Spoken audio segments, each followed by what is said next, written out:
पौड़ी जिले में गुलदार का आतंक लगातार बढ़ता जा रहा है। ताजा मामला विकासखंड कोट के देवार गांव का है। आंगनबाड़ी केंद्र से घर लौट रहे 4 वर्षीय बच्चे पर गुलदार ने हमला कर दिया। बच्चे के साथ आंगनबाड़ी कार्यकर्ते और अन्य बच्चे मौजूद थे। घात लगाकर बैठा गुलदार अचानक बच्चे पर ऊपर से झपटा, लेकिन कार्यकर्ताओं की शोर मचाते हुए भाग गया। हमले में बच्चे के सिर पर नाखूनों के हल्के निशान आए हैं। आनन फानन में उसे जिला अस्पताल ले जाया गया, जहाँ प्राथमिक उपचार के बाद डॉक्टर ने उसकी हालत को सामान्य बताया है। देवर गांव है हमारा, और ये स्कूल से आ रहा था आंगनबाड़ी से।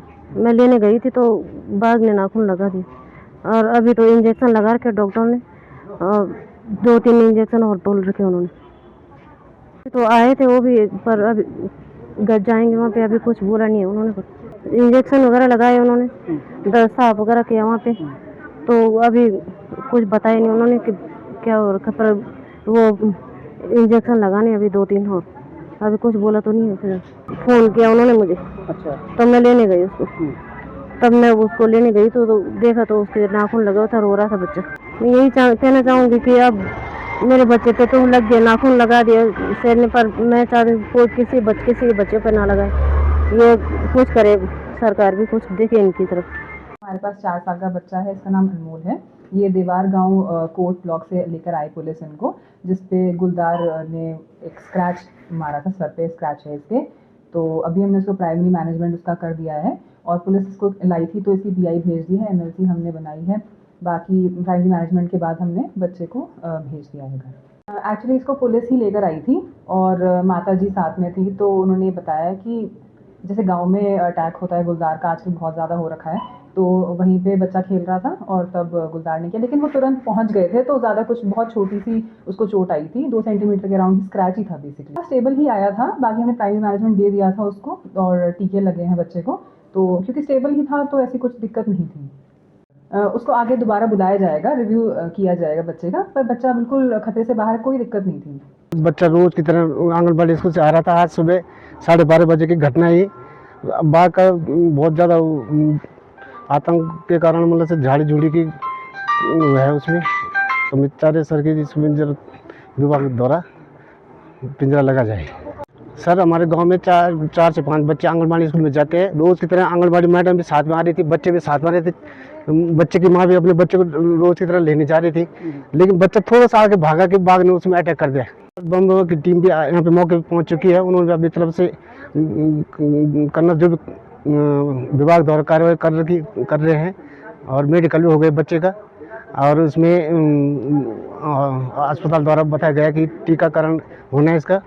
4 टीके लगने पर डे वाइज, मतलब देर वाइज लगने। मतलब सर मैं शासन प्रशासन से ये मांग कर रहा हूँ कि वहाँ पे थोड़ा पिंजरा की व्यवस्था की जाए, और वहाँ पे जो भी आज के बाद एक घटना न गई, तो छोटी सी घटना है, पर आगे बड़ी घटना न हो। शहर में बढ़ती अव्यवस्था पर सख्त रुख अपनाते हुए एसडीएम मसूरी राहुल आनंद ने बड़ी कार्रवाई की। परिवहन विभाग, नगर पालिका, पुलिस और एमडीए की संयुक्त टीम ने गाड़ी खाना क्षेत्र में अवैध पार्किंग को सील कर दिया। वहीं कई टैक्सी और स्कूटी को सीज कर भारी चालान किए गए। जांच में सामने आया कि कई स्कूटी और टैक्सी बिना रजिस्ट्रेशन, बिना बीमा और बिना वैध अनुमति के चल रही थी। कुछ संचालक अनुमति से अधिक गाड़ियां चला रहे थे, जबकि कई लोग निजी स्कूटी को टैक्सी की तरह किराए पर दे रहे थे। एसडीएम ने कड़ी चेतावनी देते हुए कहा कि मसूरी में किसी भी कीमत पर अव्यवस्था बर्दाश्त नहीं की जाएगी। ये जो रेंट ए कैब के तहत रेंट 2 व्हीलर्स जो होते हैं, यहाँ पे बहुतायत संख्या में धीरे धीरे होते जा रहे हैं। इनको हमारे एसटीए द्वारा परमिट दिया जाता है कि ये एक नियत संख्या में जो भी इनके चिन्हित स्थल हैं उससे इसका संचालन करेंगे, ताकि यात्रियों को, टूरिस्टों को इससे मदद मिल सके और उत्तराखंड में पर्यटन है उसका विकास हो सके। अक्सर देखने में ये आया है कि जितनी उनको परमिट दी जाती है, सपोज़ 5 गाड़ियों का परमिशन दिया गया, उससे अधिक संख्या में वो या तो हायर कर लेते हैं या अपनी संख्या बढ़ा देते हैं, जिससे एक सामान्य शिकायत भी होती है और सड़कों पे जाम की स्थिति भी और स्वतंत्र यातायात जो बाधित हो जाता है। इस संबंध में हमारी आरटीओ महोदया ने भी हमें आदेशित किया था, और साथ ही जॉइंट मजिस्ट्रेट सर ने भी आज इनके साथ, जॉइंट मजिस्ट्रेट के साथ हम लोग मिलके आज एक अभियान चलाया है।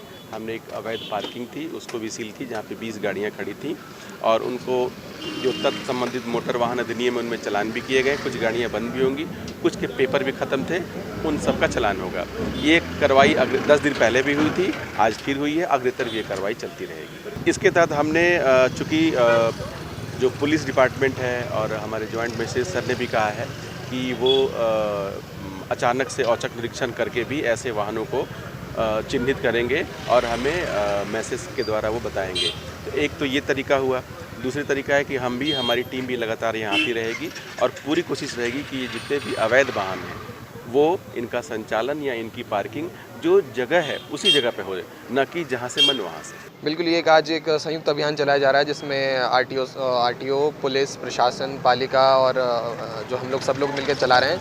कई समय से, विगत समय से देखा जा रहा है कि रेंटल स्कूटियाज़ जो हैं यहाँ पे बहुत अनियमितताएं हैं। लोगों ने पार्किंग्स अपनी कहीं और दिखा रखी है और वो जो सार्वजनिक एरियाज़ में जैसे 0 पॉइंट हो गया, हमारा पिक्चर पैलेस हो गया, मॉल रोड के निकट जो है वो पार्किंग्स करते हैं। इसके कारण जाम की समस्या भी बनी रहती है और भी कई तरह की जो है वो समस्याएं होती है। इसी कारण जो इस क्रम में आज कार्रवाई की गई और सबसे पहले जो हमने देखा कि पशु चिकित्सालय के निकट एक सार्वजनिक स्थल पे एक रेंटल स्कूटी का संचालन किया जा रहा था कुछ ऑपरेटर्स द्वारा। तो उनकी सारी स्कूटियों को सीज़ किया गया है। सभी स्कूटीज़ को ब्लैकलिस्ट करके उनके लाइसेंस को निरस्तीकरण की कार्रवाई की जाएगी। और इसी प्रकार मैं सभी रेंटल स्कूटी ऑपरेटर्स जो हमारे मसूरी के, उनको स्पष्ट बता देना चाहता हूं कि अगर आपके द्वारा अनियमितताएं की जा रही है, अगर हमें आपकी स्कूटी मॉल रोड के अंदर जो कि प्रतिबंधित एरिया है या कहीं ऐसी रात को जो एरिया आपकी नहीं है पार्किंग में वहाँ खड़ी मिली, तो आपके खिलाफ निरस्तीकरण की कार्रवाई की जाएगी और ज़रूरत पड़ने पर फोर्जरी जो अगर आपने की होगी डॉक्यूमेंट्स दिखाने में आरटीओ को, तो उसमें FIR भी की जाएगी। बिल्कुल, अब यही हमें स्पष्ट सबको देना है और मैं मसूरी की जनता को एक चेतावनी भी इसी माध्यम से देना चाहता हूं कि आप लोग जो भी इस प्रकार की जो कर रहे हैं अनियमितताएं, चाहे वो अवैध पार्किंग की हो, नो पार्किंग एरियाज़ में खड़ी करनी हो, मॉल रोड्स में टैक्सीज़ की एंट्री हो, उस पर अब बिल्कुल स्पष्ट कार्रवाई हमने कही कि निरस्तीकरण और ब्लैकलिस्ट की कार्रवाई की जाएगी, कठोर कार्रवाई, ताकि लोगों में एक मैसेज हो और हमारी मसूरी को जाम की व्यवस्था से निजात मिल सके और मसूरी जो है थोड़ी सुव्यवस्थित हो सके। आपकी इस पर क्या राय है, हमें कमेंट कर जरूर बताएं। इसके साथ ही आप हमारे YouTube चैनल को सब्सक्राइब कीजिए। आप हमें Facebook, Instagram, Twitter और कू ऐप पर फॉलो भी कर सकते हैं। और संवाद 365 के साथ एक क्लिक में जुड़ने के लिए डाउनलोड कीजिए संवाद 365 ऐप।